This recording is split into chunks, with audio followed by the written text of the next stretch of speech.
That's mypillow.com. Click on the buy one, get one free tab. Use promo code SKY at checkout.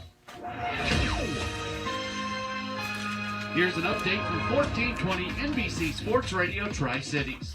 College basketball, a few days off for the local teams, starting with ETSU. The men sitting with a record of 8-4.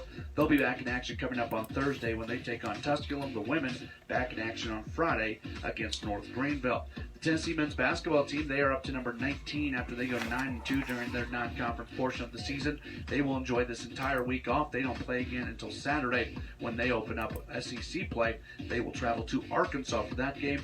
The Tennessee women, they go undefeated during the course of non-conference play as well. They're also set to open up conference play on the road as they will play at Kentucky coming up on Sunday afternoon. And the Appalachian State men's basketball team, they go 5-8 in non-conference play. They open Sun Belt play on Friday when they take on Texas State. With a sports flash on 1420 NBC Sports Radio Tri-Cities, I'm Matt Pauley.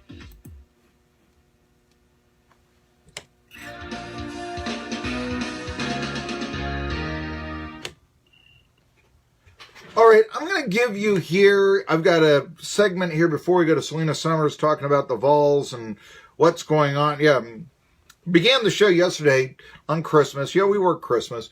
And I loved working Christmas. Lamenting about the blue-gray game. Which, by the way, got me into a Twitter conversation with John Feinstein. He also misses the blue-gray game. Okay. It's a college football all-star game for teams with losing records or that, ETSU, FCS, small college players could get a little look-see on. It was played on Christmas in an old stadium in Montgomery, which is now, I believe, the home of the Poinsettia Bowl. But anyway, there's a lot of talk going on here what the Tennessee Titans need to do. Oh, if you are a Titans fan, you must be ecstatic with the Steelers' victory against the Houston Texans because it means that the Jacksonville Jaguars have locked in the third seed in the NFL playoffs, and so they can now start Chad Henne and not Blake Boyles at quarterback in their season finale. They can play Chris Ivory and not Leonard Fournette. Paul Posluszky can get a scratch, and they can go with the second-string linebacker. I mean, they will probably not show the Titans a darn thing and just run the ball up the gut, 3 downs at possession. Okay, I'm exaggerating a little bit there, but the idea is that this is a team that will be playing second stringers, ripe for the picking. Titans, it's win, and you're in for the playoffs. They could still get in if the Bills and the Chargers would lose, but do you really want to back in at 8-8 and then play a team who you lost to, your second string, in the first round of the playoffs? That's what would happen. So, Titans fans, and I hope it will happen, because just like Marvin Lewis, like I said, I've covered the NFL. I like Mike Mularkey.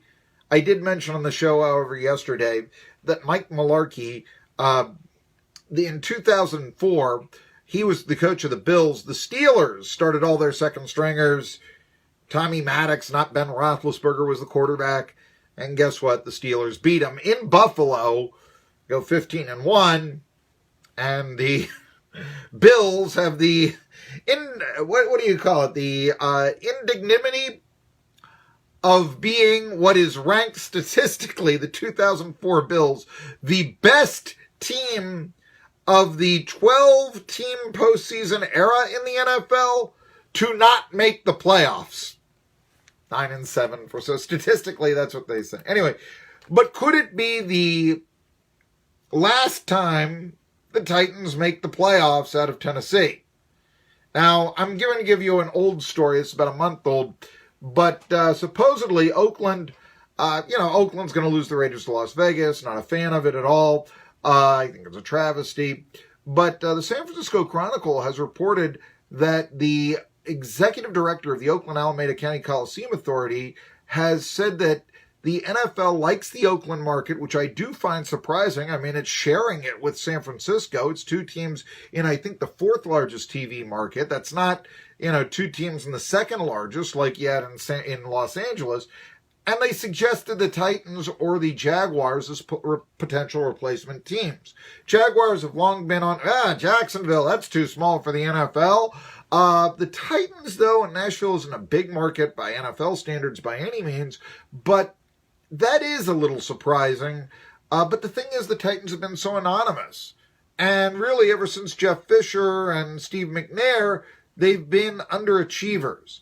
Now, the Titans are saying that they are not looking to move, and the team isn't for sale, and we all get that. Raiders will play at least one more year in Oakland, may move in 2020. I just think it's the horrible way that they're doing this. I wouldn't be surprised if the Chargers, and I mean, how would Oakland fans do that? I think that the Chargers, and I know that their stock increases by being in Los Angeles, but they have no fan base there. I wouldn't be surprised if you'd be talking about moving to second largest market to the fourth, or possibly even London from San Diego. Tri-City Sports Now. Selena Summers next. Of Jonesboro is the Comfort Place. Comfort in seating, featuring Stressless by Acorns, Luna Chair by IMG, and Tempur-Pedic. Mox invites you to come and browse Mox's fine selection of gifts and accessories. Mox of Jonesboro offers the most comfortable chairs in the world. Located on 101 West Main Street in historic Jonesboro. Gift ideas for everyone.